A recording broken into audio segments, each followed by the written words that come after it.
your business appears and comes across as credible and well managed. And last but not least, because of the fourth point that it is a bridge to professionals, it also facilitates access to capital. Lenders and investors, they want to see reliable numbers and standardized numbers on a standardized basis that prove that businesses is financially stable or worth investing in. By showing that your finances are well managed, you increase your chances of securing the funding necessary to grow your business. So now we know the importance of the financial statements. We go on to understanding what the three financial statements are.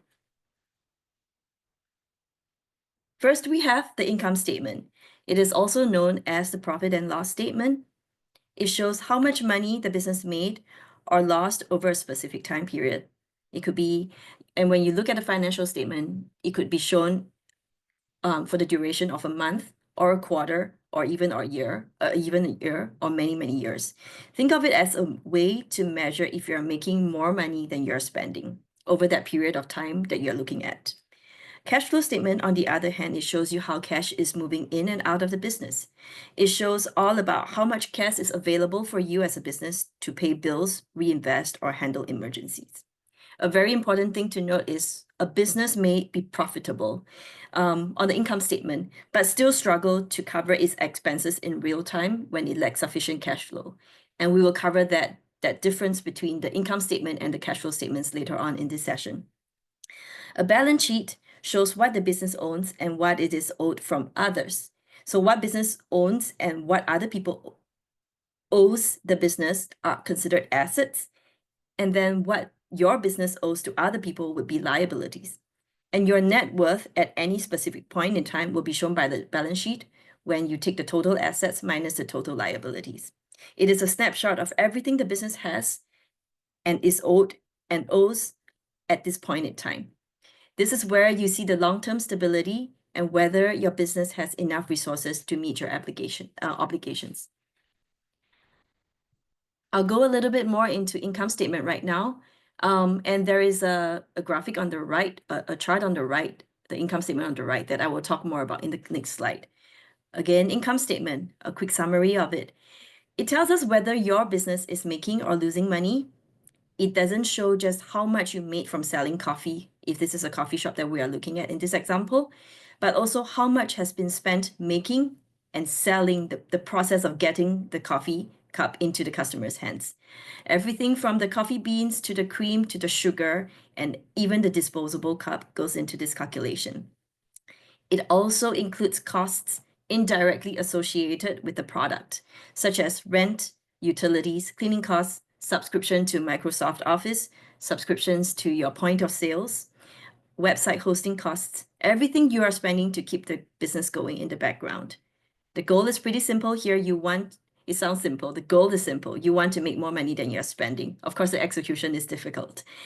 If your income consistently shows more money coming in than going out at the net profits line, net profit after taxes line, you are profitable. If expenses are higher than revenue, then it is a sign and a signal to look closer at costs and see where adjustments can be made. So in this slide, we talk more about the components of the income statement. You see on the right, there is an income statement, and I've deliberately put over here period 1, period 2, period 3. When you look at it, you could sometimes customize it if you're grabbing this from QuickBooks. So it could be on a monthly basis, it could be on a yearly basis or a quarterly basis. The first item on the income statement is typically revenue or sales. Revenue or sales is the money that a business makes by selling its products and services. In a coffee shop, this is the total income from selling the coffee, the bottled drinks, even if you have pastries and other items. And total revenue is simply the summation of all the different streams of sales that you have. The next in line that you will see on the income statement would be the cost of goods sold. This is the direct cost of producing or buying the products or services that were sold during the period. For example, for a coffee shop, this might include the cost of coffee beans. This might include the cost of your milk, your pastries, your cups used to make and serve that cup of coffee. This is a cost that is only incurred if you sell that cup of coffee. Gross profits is simply the difference between the amount that you made after you have taken out the cost of goods sold from total revenue. The next would be all the operating expenses. These are expenses you incur even when you do not sell a single cup of coffee. They are expenses that are ongoing, that cost a business, they are costs a business incurs to run its day-to-day operations. They include things like payroll, rental, accounting and legal expenses, utilities. And then at the bottom of it, you will get operating income. This is simply gross profit minus all the operating expenses you have incurred. Or it could be revenue minus the cost of goods sold and the operating expenses. It's all the revenues that you have made minus all the indirect and direct expenses that you have incurred. And that gives you the operating profit. What comes after the operating profit are other expenses, such as interest expenses and taxes. And at the end of the day, you will get the net profit after tax. The net profit is the bottom line. When you hear people talk about the word, the jargon bottom line, they're talking about net profit. It is the bottom line, literally, of the income statement, and it is what's left after subtracting all the expenses you have of your business. This number tells you how much profit the business made during the specific time period. Some other components of income statement that you may not have seen in the previous income statement would be here. Every income statement and its components may look different depending on your business. For revenue, for example, if you are not a coffee shop, you may have rental revenue. If you rent out plates for events, you may have retail or wholesale revenue if you sell apparel, cupcakes, and bikes. You may have subscription revenue if you make money based on a subscription model, if someone buys subscription boxes from you, right? So these are all the potential ways of the potential types of revenues that you will see. Then there's also different types of cost of goods sold, depending on the industry and the business that you run. Likewise, operating expenses. And at this point, I'll pause a little bit after this income statement to ask if anyone has any questions, if you would like to share anything about your business and your income statement.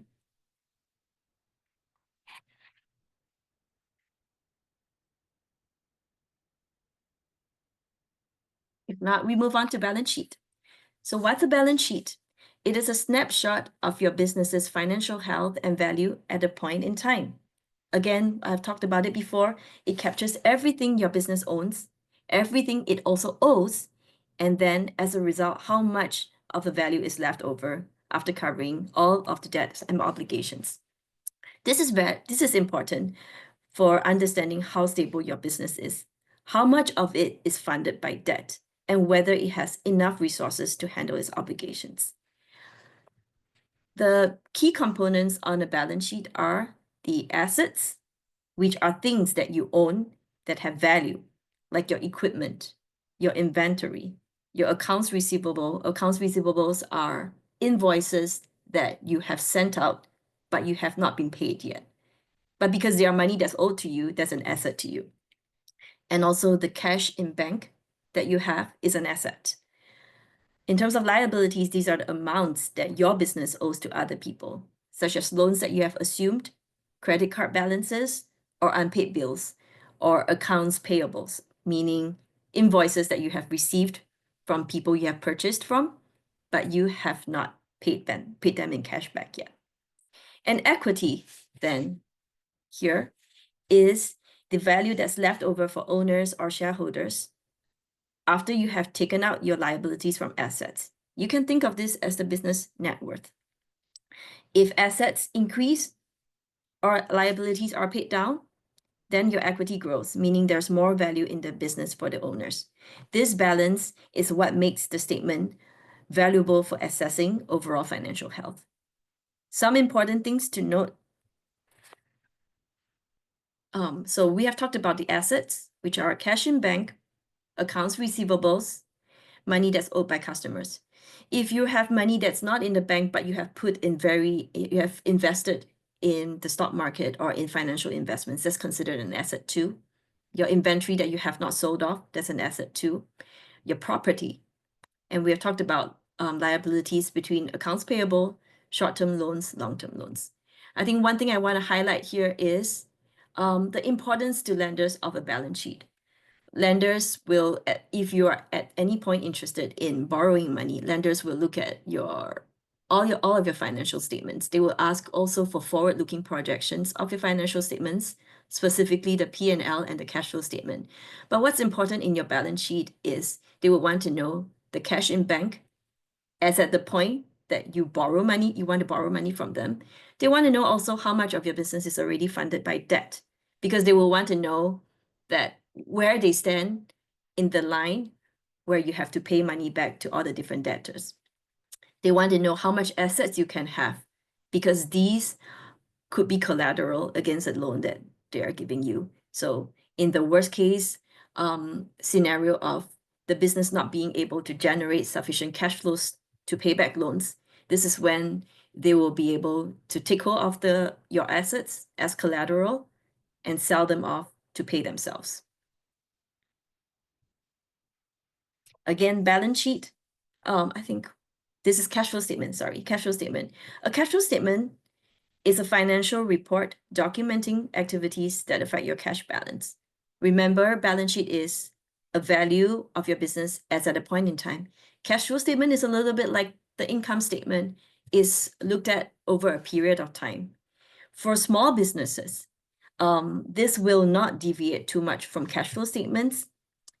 And why a cash flow statement matters is because, like I told you before, your sales, your net profit from an income statement does not always equate profit, because beyond that net income that you get, there are still cash flows going out, and this will be captured by your cash flow statements. A cash flow statement captures cash inflow and outflow beyond just your core operations of selling coffee. Your core operations of selling coffee is captured at the green line in the picture. There's cash flows from operating activities. There are other cash inflows and outflows that do not hit the profit and loss statement that are captured in the cash flow statement, and they are in the blue and orange line. The blue line includes cash flows from investing activities. For example, if you need to buy and sell a coffee machine, if you want to buy and sell furniture to revamp your store space, these are cash flows that will not be captured in your profit and loss statement. They are not under your expenses in the profit and loss statement. They are in your cash flow statement as capital expenditure. Also, if you do get a short-term loan or a long-term loan for anybody, it doesn't come in the profit and the P&L or the income statement at the revenue level. No, it comes in at the cash flow statement under financing activities. It comes in as a net cash inflow. And so this is why a cash flow statement is important for you to understand the actual cash flows of your business, because it covers more than just what your P&L shows you. Our goals for a cash flow statement is also straightforward. We would like typically to have positive cash flows from operating activities, the line in green. Cash flows from operating activities are cash flows from the core of your business, buying and selling your coffee. We would like for your ending cash balance to be greater than your beginning cash balance. You'd like to end the year with more cash than you started the year with. The cash flow statement is important, and this is all to know if you will have sufficient cash for bills and loans over a certain time period so that you can keep your business running. So at this point, we have covered what the key financial statements are, what they show you, why they are important. Do we have any questions? Because next I'm going to move into what do we do with these financial statements?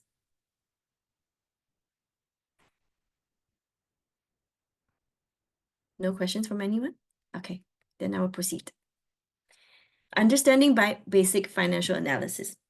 Basic financial analysis is when you scrutinize the numbers in the financial statements to measure the health of your business.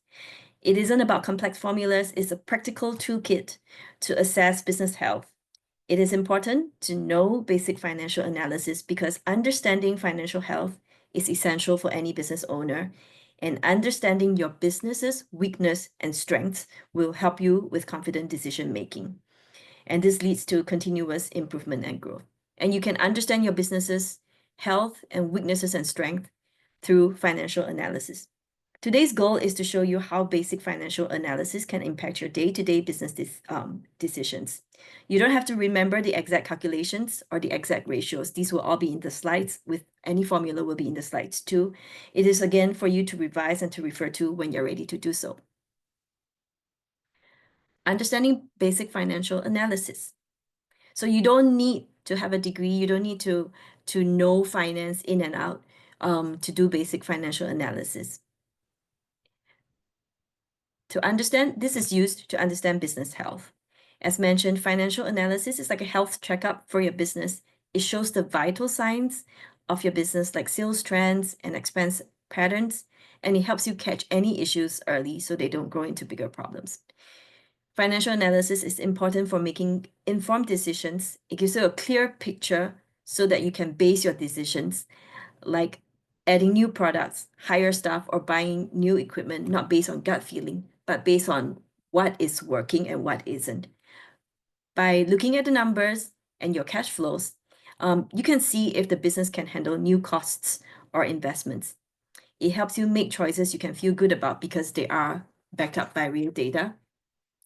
And the kind of analysis that we typically do would be growth analysis, profitability analysis, as well as trend analysis.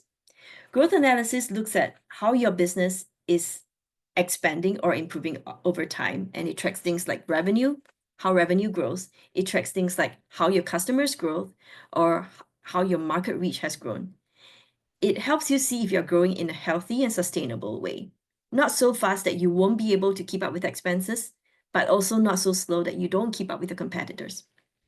Profitability analysis, it focuses on whether your business is making money and where that money and that profitability is coming from. It looks at profit margins and cost management, and it helps you spot which parts of the business are the most or the least profitable. Trend analysis identifies patterns over time. We can identify patterns like sales cycles, seasonality due to weather, expense changes, cyclic, whether this is just a cyclical business, customer habits, and it gives you a sense of future performance based on past trends, and it helps you plan well in that regard. We'll talk a little bit more about growth analysis here. Growth analysis, there are two kinds of growth. There are two ways of measuring growth. One is a straightforward growth rate where you take the second period's growth rate over the first period's growth rate, and you find out what that growth in percentage is. There is another way to calculate it, and that's the compound annual growth rate. This is a growth rate that calculates the average yearly growth rate over a specific time period. It smoothens short-term ups and downs to show the big picture. For example, if you have the first year's growth rate being 5% and second year's growth rate being 1%, and maybe because of a recession, and then you have a third year's growth rate being, recovering from recession, and that's about like an 8 or a 9%. A compound annual growth rate will just smoothen this out, and it's almost like an average. I have the exact calculation right at the back of this deck, and this deck will be shared with you. But if anyone wants me to go through this calculation, I'm happy to do so too. But this is useful for spotting long-term trends rather than getting stuck on one-off events.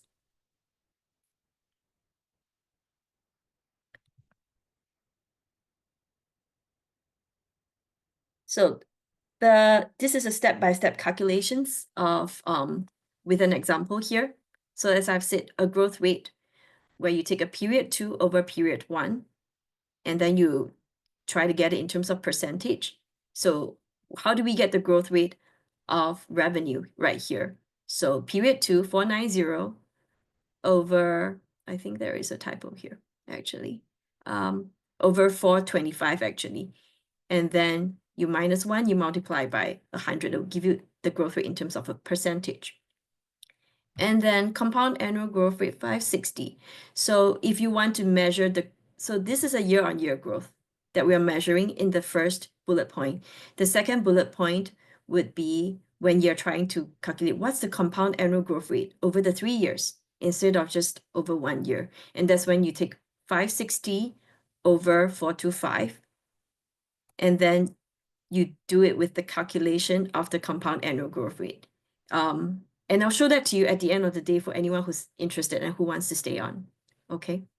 But then what that goes to show is that the total and compound growth rate over a 3-year period is 15%, whereas it's about slightly more than 3% if you do it year by year.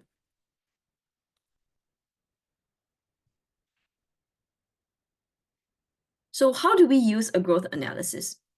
Here, if we have calculated the compound growth rate over time, because now we have 3 time periods. So revenue has grown at a compounded growth rate of 15%. We have also calculated that for costs, it's grown over time also, but it's grown at 14%. And then remember your operating profit for operating expenses is all the expenses that are incurred, even if you do not make sales. And operating expenses has grown by 12%. And so we do that calculation for every line category, and we get these numbers. And what this tells us when you scrutinize it on the overall is that your revenue and profits, revenue is growing at 50%, your profits is growing at 21%. And that's good. And this is possible because your revenue is outpacing the growth of your cost of goods sold as well as your operating expenses. When your revenue growth is outpacing your expenses growth, this means that the business is growing and you're managing costs well. And this is a positive sign because it means that we are controlling general business expenses and becoming more efficient as we expand. On the other hand, if you were to see, so just growth rate alone is not sufficient. If you just saw a revenue growth, that's not enough reason yet to celebrate. You also have to scrutinize how your costs have grown as a result and how your profits have grown as a result. If your revenue has grown at this, but your profit after taxes has grown at a slower rate than your revenue has grown, then that's indication that your costs have grown faster than your revenue has. After looking at growth analysis, we look at profitability analysis. There are 3 profitability margins that we look at when we assess profitability. First is the gross profit margin. Recall that gross profit is the revenue that's left after you minus the cost of goods sold. So when you are able to measure in percentage how much of the revenue is left after deducting the cost of goods sold, it indicates how well the business is managing production and direct sales costs. Likewise, operating profit margin is the revenue that's remaining after you have covered your operating expenses. And your operating profit margin will indicate your core business profitability. And net profit margin, it represents the percentage after you have taken out all percentage of the revenue left, after you have taken out all expenses, including taxes and interests. And this is the amount that an owner can keep or use for your business growth and cash reserves. So I'll just show you how it's calculated for gross profit margin. So here we see gross profit. Gross profit margin would be gross profit over total revenue. So here we have gross profit of 275 over a total revenue of 425, and that gives you 65%. And then you do that for each of the profit lines that you're trying to calculate the profit margins for. The denominator's always the revenue. Operating profit margins, numerator is 101 over 425. So when you have a profitability margin, it's useful to see it as an absolute, right? Like now you see 65%. Oh, I have 65% of revenues that's remaining after I've taken out all my costs. Oh, I have net profit margin of 16 to 18%. That means that for every dollar I sell, I keep 18 cents. Every $100 I sell, I get to keep $18. But this is also useful when you can detect a trend over time. It's good to see an increasing trend for profit margins. Another way to think about profit margins is how you compare it against your peers, against the industry, against and so this also sets the stage for if you ever have to do financial projections for lenders, then this is a good place to start off because you know there's a basis for how your business is growing, how it's profitable. So here we have profitability trend analysis. So again, gross profit margin 65%. It's the same example. Operating profit margin 24 to 26%. 24 to 26%, and net profit margin 16 to 18%. What this tells us is, like I've said before, your positive increasing margins over time suggests improving cost control and profitability, and it signals that business is growing and you are having increased pricing power and or efficient operations. On the opposite, right, declining margins would indicate rising costs, pricing pressure, or inefficiencies. And then it's important to investigate why. And you have to dig into the line items to start understanding why. Again, using these to benchmark against competitors or the market would be very useful. In conclusion, financial statements, they provide a holistic view of the financial health, sustainability, and value of your business. Whereas financial analysis is important because it helps us evaluate key metrics and trends, and it guides us to asking the right questions, to addressing challenges, and enhancing our business health. So at this point, I will pause, and I'll take some questions, but I want to say also that, there is this formula, and we can go into it, for calculating the compounded annual growth rate. But before I do that, I would like to open up the floor to take any questions.